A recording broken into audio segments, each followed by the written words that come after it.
नमस्कार. सर्व विद्यार्थी पालकांचे Shri Mahalakshmi admission counselling centre Pune येथे स्वागत आहे. या केंद्राअंतर्गत आपण विद्यार्थ्यांच्या IIT, NIT त्याचबरोबर मेडिकलमध्ये MBBS, BDS, BMS तसेच महाराष्ट्रातील इंजिनिअरिंग कॉलेजची ॲडमिशन प्रोसेसची माहिती हे यूट्यूब चॅनलच्या माध्यमातून देत असतो. मागील व्हिडिओज तुम्ही पाहिले नसतील तर चॅनलला सबस्क्राईब करा.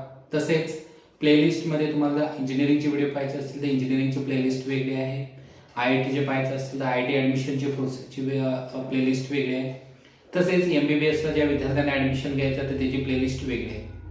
आजचा जो विषय आहे त्यामध्ये आपण पाहणार आहोत की महाराष्ट्रातील BMS, BHMS ची ॲडमिशन प्रोसेस पाहणार आहोत की कशा पद्धतीने BMS, BHMS ची ॲडमिशन प्रोसेस घेतली जाते आणि आपल्याला टेंटेटिव्हली कोणकोणती कागदपत्र पाहिजेत आणि टेंटेटिव्हली त्याचा कट ऑफ किती असतो.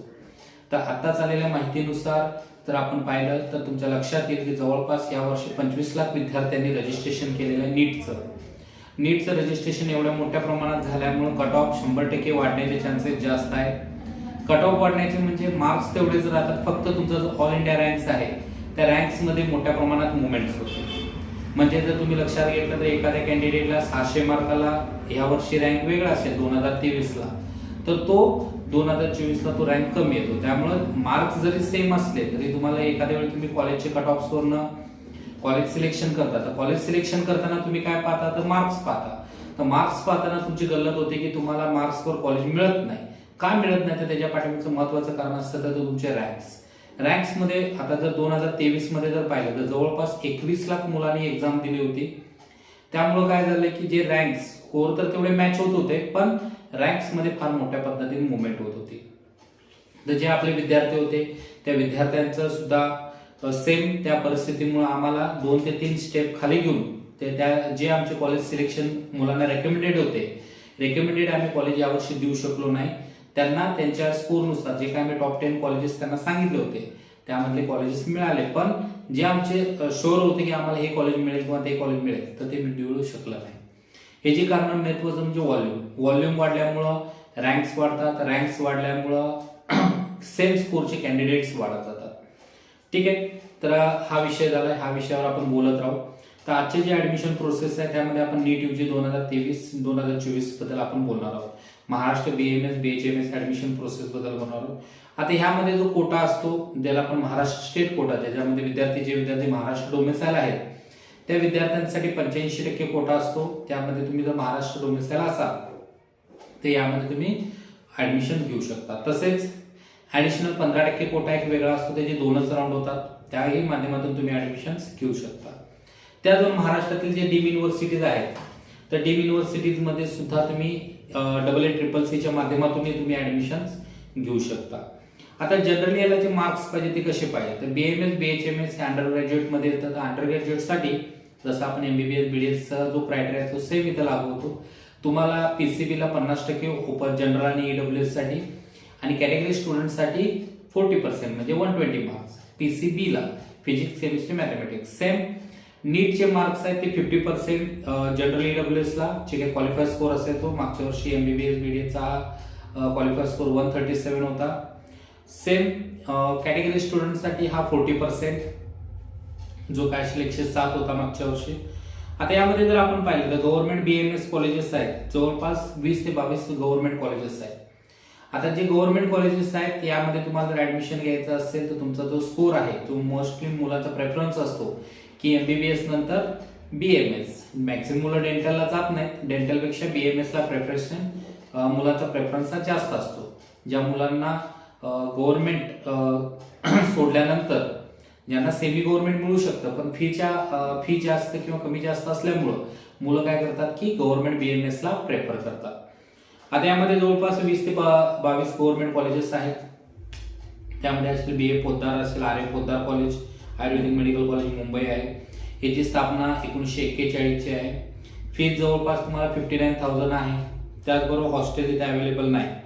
ठीक आहे. त्यानंतर जे सेमी गव्हर्नमेंट कॉलेजेस आहेत, आता सेमी गव्हर्नमेंट कॉलेजेस का म्हणतो आपण तर प्रायव्हेट युनिव्हर्सिटीज वेगळ्या आहेत, सेमी गव्हर्नमेंट कॉलेजेस वेगळ्या आहेत. सेमी गव्हर्नमेंट कॉलेज म्हणजे ज्या कॉलेजमध्ये महाराष्ट्र शासनाची जी स्कॉलरशिप आहे जी MHADBTच्या माध्यमातून दिली जाते ही स्कॉलरशिप तिथे मिळते. आता सेमी गव्हर्नमेंट कॉलेजची फी स्ट्रक्चर किती असते तर सेमी गव्हर्नमेंट कॉलेजचं फी स्ट्रक्चर हे अंदाजे 1 ते 3 लाखापर्यंत फी तुमची राहते. म्हणजे यामध्ये जर तुम्ही जनरल असाल किंवा ईडब्ल्यूएस असाल, जनरल असाल तर तुम्हाला पूर्ण फी भरावी लागते. बाकीचे विद्यार्थी जे ओबीसी असतील किंवा कॅटेगरीज मध्ये आहेत त्यांना ईडब्ल्यूएस किंवा ओबीसी असेल त्यांना 50% जी फी जी आहे ती महाराष्ट्र गव्हर्नमेंटच्या माध्यमातून भरली जाते. व्हीजेएनटी असेल, NT1, NT2, NT3, त्याचबरोबर एसबीसी कॅटेगरी किंवा SC ST या कॅटेगरीजना पूर्ण फी माफ असते. जवळपास 10% फक्त ऑदर फी तुम्हाला भरावी लागते. तर ह्याच्यात फक्त यामध्ये कसं आहे की SC ST सोडून जे बाकीचे कॅटेगरीज आहेत यांना इन्कम सर्टिफिकेट हे तुम्हाला बिलो दॅन 8 लाखचं लागतं. SC ST मध्ये सुद्धा तो जे विद्यार्थी आहेत त्यांना इन्कम स्लॅब नुसार राहतं. ज्या विद्यार्थ्यांचं इन्कम 2.5 लाखापेक्षा कमी आहे त्यांना सेंट्रल गव्हर्नमेंटची स्कॉलरशिप, 2.5 लाखापेक्षा उत्पन्न जास्त असेल तर तुम्हाला फ्री शिप. त्यामुळे तुमचं जितकं उत्पन्न कमी असेल तितके तुम्हाला गव्हर्नमेंटचे बेनिफिट्स हे मोठ्या प्रमाणात मिळत असतात. त्याचबरोबर ज्या आता अनाउन्समेंट केलेली आहे महाराष्ट्र गव्हर्नमेंट थ्रू की ज्या लेडीज आहेत किंवा ज्या मुली आहेत त्या मुलींचं शिक्षण हे म्हणजे त्यांची पूर्ण फी माफ करणार आहे. ठीक आहे. त्यासाठी तुम्ही मेडिकलचा पर्याय चांगला निवडू शकता.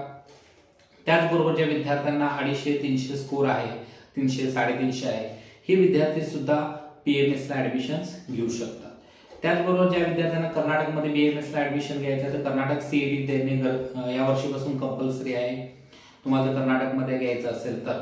बाकी मध्य प्रदेश वगैरे घ्यायचं असेल तर तशी अडचण नाही. त्याचबरोबर तुम्हाला महाराष्ट्रामध्ये जसं आपण सांगितलं त्यानुसार 2 टाईप बी मध्ये BAMS, BHMS, BUMS येतं.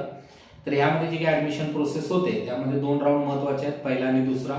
पहिल्या राऊंडला फ्री एक्झिट असते, सेकंड राऊंड पासून फ्री एक्झिट नसते. आता यामध्ये कट ऑफ हे कमी जास्त होत असतात कारण नवीन कॉलेजेसचं प्रमाण फार होतं की मागच्या वर्षी जर आपण पाहिलं तर शेवटी जवळपास 7 ते 8 कॉलेजेस हे नवीन एनरोल झाले. पण तोपर्यंत मुलांनी मॅक्सिमम कॉलेजेस ऍडमिशन घेतलेला असल्यामुळं मेडिकलचा रूट हा नॉन रिटर्न असल्यामुळं मुलांना तुम्हाला जर एकदा कॉलेज अलाउड झालं तर त्याची प्रोसिजर करणं बंधनकारक असतं. फक्त पहिल्या राऊंडलाच थोडी फ्री एक्झिट असते, तिथून पुढच्या राऊंडला तुम्हाला फ्री एक्झिट नसते.